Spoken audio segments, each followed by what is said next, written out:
I had recorded 10 or 15 episodes of Full Metal before I met Aaron Dismuke. And I felt such a connection to him, you know what I mean? I'm like, he's my brother, you know?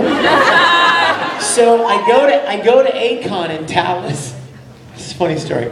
I go to Acon, and one of the guest relations people says to me, you know Aaron's here this weekend with his mom. And I'm like, you're kidding? Where?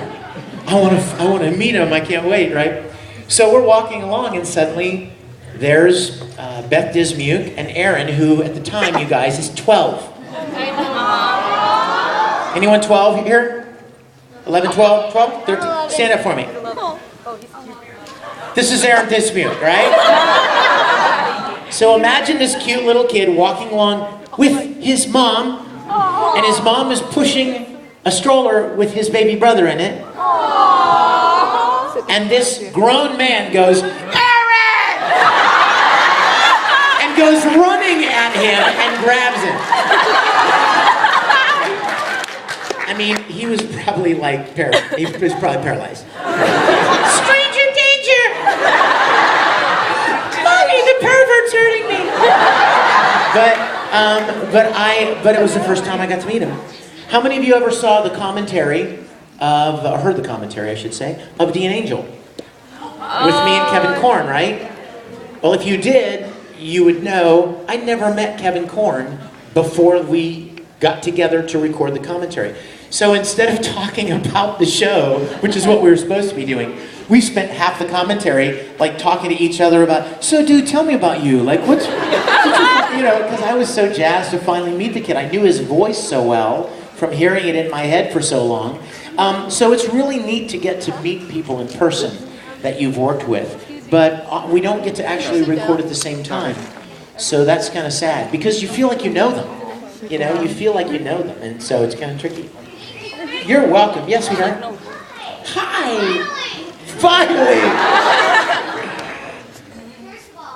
I've been waiting for you. I've been waiting for a girl like you to come into my life. Yeah, waiting!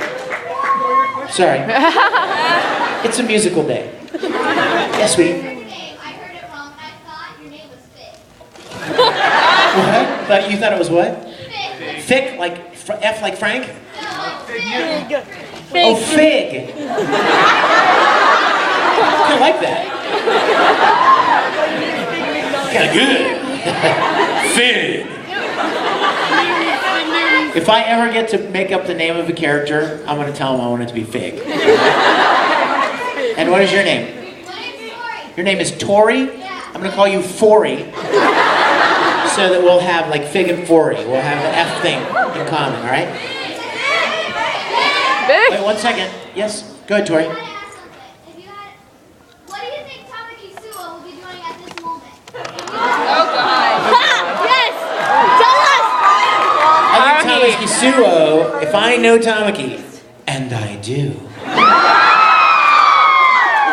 Tamaki would be putting the Major Host Club moves on that red-haired girl right there.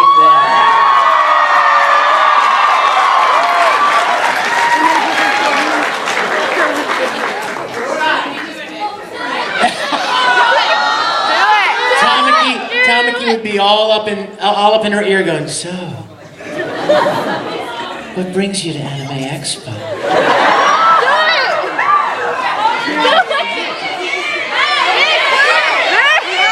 Yes, sir.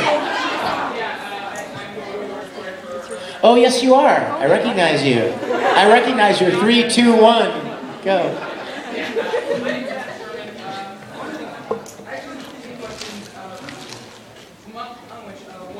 Are there any roles you've ever ended up turning down that you later regretted?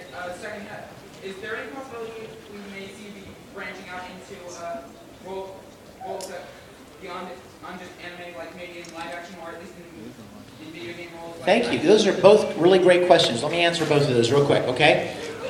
First of all, there are no roles that I've ever turned down that I was sorry I turned down. And you know why? Because I turned them down for a good reason. And the reason was still good. You know what I mean? and the only time I've only ever turned down roles, you guys. That's not typically, if you want to work, What roles you have don't you turn turned down down? roles. I mean, you take what you can get. But the only time I've ever turned down a role is when I felt like I really could not do it in good conscience. If I felt like it was just too out there, too out there with maybe being too celebratory of evil or perversion or bad things that I don't want to encourage. Now, having said that, I played characters before they were bad guys, and that's okay, because I'm not a bad guy. That's why it's called acting. Yeah. Because you're playing a character. But at the same time, there have been a couple of roles where I'm like, you know what? I just really don't think God would be happy with me. And so I decide not to do it, and you know what? The best always comes from it. Because I feel like if you make the right choice in your life, in anything you do, you guys, if you make the right choice for the right reasons, you'll be blessed because of it. Good things will come of it, and you'll feel good knowing that you made a good decision. I want to encourage you guys in any endeavor. When you get faced with a decision, when you make the right decision, you'll feel better about yourself. You'll feel stronger. You'll feel more confident, and something inside you will go, "Good job. That was the right call," and it'll empower you. So there have been very few that I've turned down, but when I did, it was for that reason.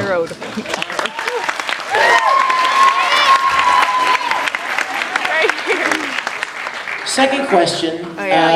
What was it? Remind me. Live action. Right, live action. Guys, I would love to do more live action. The problem is it's hard to get into. It really is. I have done some web stuff. You guys know Fallout? You know the video game Fallout? Yeah. I played a couple of characters for a web series called Nuka Break. I also, the Star Trek Continues thing, of course. I played a small role in a film that they're actually screening a bit of this weekend called Broken Spirits. There are several that are slipping my mind, but I'm going to be working on several live action things. Now, as far as like big time, like super big time, that's not likely. Because you know what I mean? I'm nobody that's going to get any kind of attention from any big studios. You know what I mean? But wait a minute. Wait, hold on. But let me tell you, hey guys, but let me tell you something. Hold on, listen. This is very important that you hear me say this. I'm fine with that. I love what I do. I'm so profoundly grateful for what I get to do. Instead of constantly looking on the other side of the fence, and if I could just get that, I'd be happy. And if I could just accomplish that, I'd be content. There's no happiness in that, you guys. That's a never-ending struggle. But to be content and happy and grateful and blessed for what you do have, that's the key to really being happy. And I am so profoundly grateful for my life and the opportunities. I told some guys in an interview yesterday, if I died tomorrow, if I was in some kind of... If I was in some accident tomorrow, I have been more blessed than I ever deserve. I have gotten to do more wonderful things and be a part of more things and meet more great people than I ever deserved. And I realize that. Now, if I were 25 and I had gotten to do all the things that I've done so far and was here in a room with all of you people, I would probably be a big jerk. Because my perspective is different at my age now. And I'm so much more profoundly grateful for the things I've gotten to do. And I thank you guys for allowing me to do it.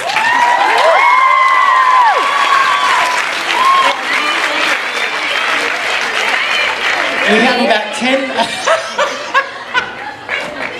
Did you see that? I looked at my watch, I looked at my clock, and it said 12:20, and I went, we have about 10 minutes, and she's walking across the room with a sign that says 10 minutes. I love it. Yes. You didn't think I was going to get you, did you? Hi. Hi. What's your question? I'm sorry. You spelled her, dude. I was wondering, because I just looked into your Star Trek Continues series, and it's Well, then super I love you. cool. I love it too. Yeah? I was wondering, I guess, how is it, because you're directing, Yeah. right? How is, it's kind of a two-part question, how is it directing that, and also, how long does it take to make an episode? Great question. She asked about directing. I also directed the Star Trek episode that I was telling you guys to check out. I kind of wrote the story, and then I directed the episode, and I also kind of played Captain Kirk. But you know what? I don't really like directing and acting at the same time. I feel too fragmented, you know what I mean? I feel like I'm not giving my best acting, and I'm not giving my best directing, because I'm kind of splitting both roles. So the next episode, I've got a friend of mine that's going to direct, so that I can just kind of concentrate more on the acting. But I do love directing. I just don't love doing too many things at once, because then you don't feel like any of them gets your best, you know? And the second question was... How long it takes to, like... We shot our episode over 8 days in January, and by February I had the episode edited. It was done. And then we kind of waited for effect shots to come in. And they take longer. Effects usually take the longest amount of time. But we had it turned around in just a matter of months. But we shot it in 8 days. Let's have a question from our bloody friend here with the knife. Okay, so this one, you know who she is. Yes? What is your question, my darling? Wait, can we both do it? One, we have two requests. One, can we both give you a hug? And two, can we give you this picture? Oh, that's going to happen. That's totally going to happen. But you make your way up here so I can squeeze you both. Until your guts come out.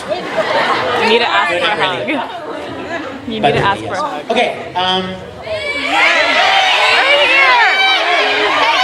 yes, in the black shirt. Right here, black t-shirt. Ah! I'll give you $1. Yes, you, sweetheart. What's your question? Back up, guys. Okay.